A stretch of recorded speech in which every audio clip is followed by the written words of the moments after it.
Hey everyone, it's Gabrielle Carolina from the Mod Podge Bookshelf, and you are back in my mailbox. Welcome!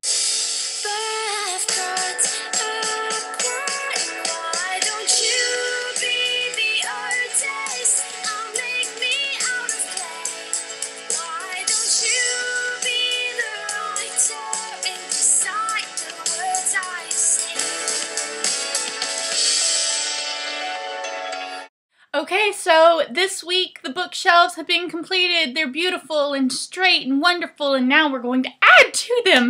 Yay! Alright, so we're going to start with books I got for review, so let's get to it. From Disney Hyperion, I got Beta by Rachel Cohn. I think it might be her first novel that she wrote alone. Beta is a sci-fi dystopian-esque where the girl is some kind of machinery. I love this cover. I know it's a face cover, but they did some beautiful stuff with it. Mine kind of got ruined in transit, but you can see she's got this beautiful tattoo and these beautiful eyes. I'm totally messing up my pointing. I was doing so well! It has this beautiful gleam. You can kind of see it shining. The light is upon it. I think I might try and be the beta girl real quick. I also got a book that I read right away, and it happens to be my favorite read of 2012 so far, though I cannot imagine anything topping it, and that book is The Archived by Victoria Schwab. Imagine a place where the dead rest like books on shelves. Ah! Win! Yeah! Yes! Basically, this book was all the wins. Final jacket just recently got released, and oh my gosh, I'm going to be buying a finished copy. I don't think I've ever seen so beautiful and so perfectly illustrative of a book for a cover. A cover for a book. I can't even talk, I'm so excited about it. Okay, basically this cover just enunciates this book with such clarity and perception. It's just like, ah! It's amazing. It makes me do my soprano. I mean, ah! That's more like George of the Jungle. Ah! I cut that out. So thank you to Disney Hyperion for my hypes. From Atria Books and Simon & Schuster, I got The Girl on the Cliff by Lucinda Riley. This is, I think, a two-part historical, so it's got like the present and the past mixing together to create the story with Celtic mythology and some modern-day Celt stuff. The author is from Australia, and if you guys don't know the secret, lean in closer. Australian writers are the best. From Penguin Books, I got Sirens, which is Janet Fox's third novel and her latest in her Faithful series. This book is set in the Roaring Twenties, when things such as communing with ghosts and jinns and flappers and New York City was really hot, really big. I'm going to be hosting the blog tour for this book. We're actually setting the tour next spring, next summer, around the time The Great Gatsby comes to the silver screen. Right now, I have the trailer debut up on MPB, so you can go check that out, and it links to a giveaway Janet is doing. Janet will also be back on MPB to discuss Sirens on November 1st, and there will be another giveaway then, so you need to come and check it out. Another Mod Podge Blog Tours book, Skyship Academy Crimson Rising by Nick James, is the sequel to his first Skyship Academy novel, which was called The Pearl Wars.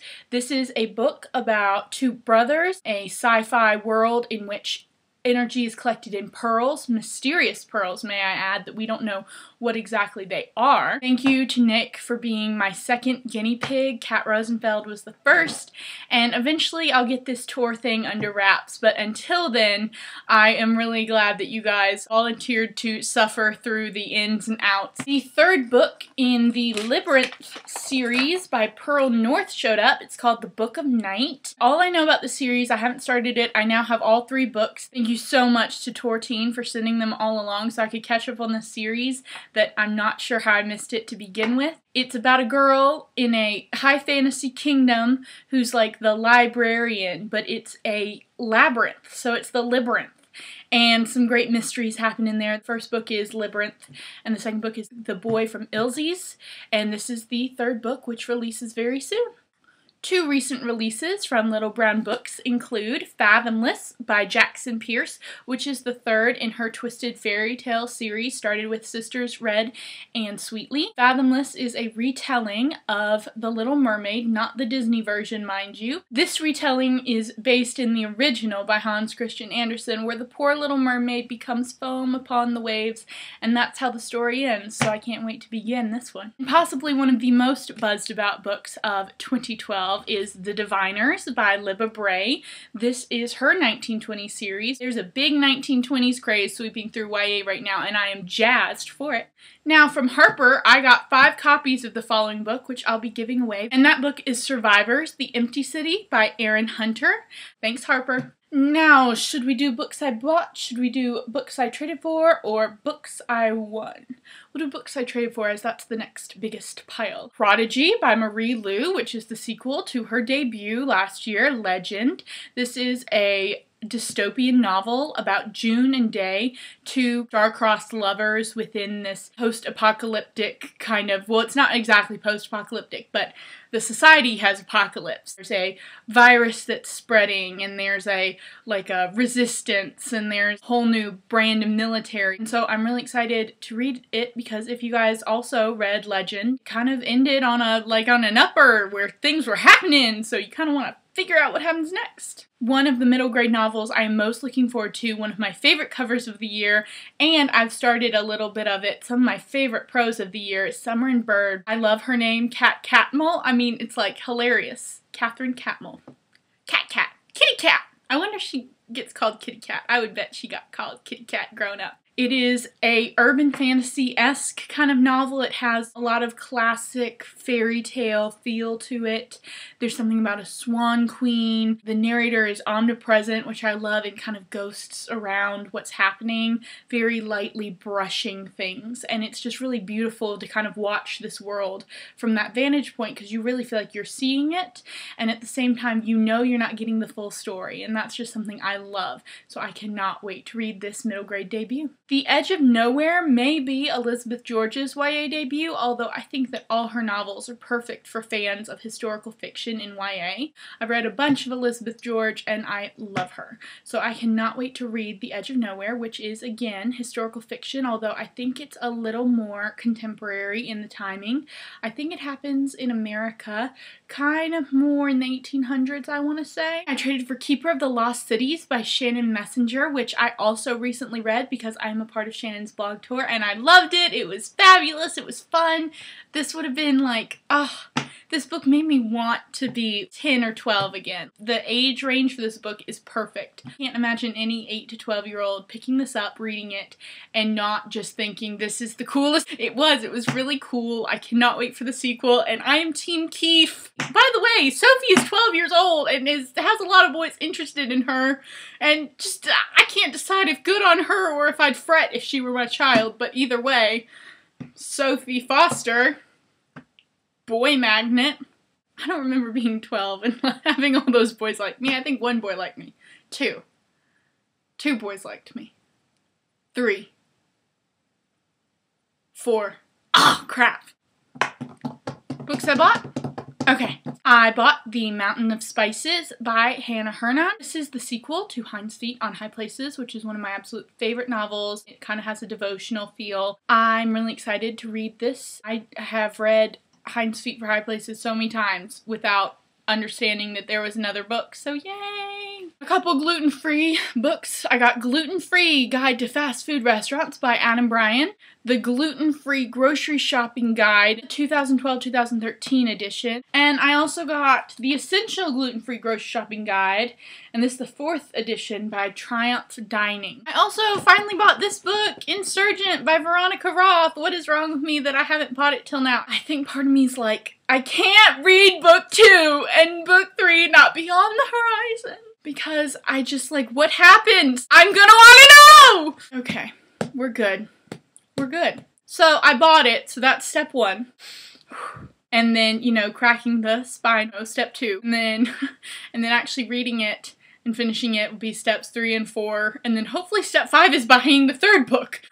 I'm trying to give it a little more time before I plunge in, but I caved, obviously. I really want to read it. Hopefully soon I'll get to it, but not too soon. And I bought myself a finished copy of Amelia Ann is Dead and Gone by Kat Rosenfeld because I love this book, and the finish is so pretty. It has a real textured, worn feel to the cover. The dirt on her knees looks so much more like real and gritty, and you can see her face, which is really cool. On my ARC, you don't have a face. So I really wanted the finish because this is one of my favorite books. Now my ARC is going to go to a good home, which, by the way, you should all go check out Books to Good Homes, which is a really excellent way to get my old ARCs. Then I bought these 2 books by Roger Lancelin. Ooh, that's a cool name, Lancelin. What's your middle name? Oh, it's Lancelin. Roger Lancelin Green, which is King Arthur. And then the Robin Hood. He actually wrote with J.R.R. Tolkien, and he wrote with C.S. Lewis. He compiled all the legends and turned them to a narrative so that you can get a clear, linear kind of look at all the legends all together. I usually get nonfiction books or books like this when I'm doing research, so y'all should take a look. Bye! Now on to books I won. If I Lie by Corinne Jackson. This is my final prize, I think final, in the YA Amazing Race with MG Nifsent Prizes pack, which included all kinds of fabulous swag I've been showing you guys all summer and some finished copies of some books, If I Lie being one of them. And I can't wait to read this one. I already have my pack of tissues ready because I know I'm going to cry. Alright, you guys, so that was another In My Mailbox. I hope you enjoyed being envious and gleeful over my gleefulness. Alright, I'll see you guys later. Bye.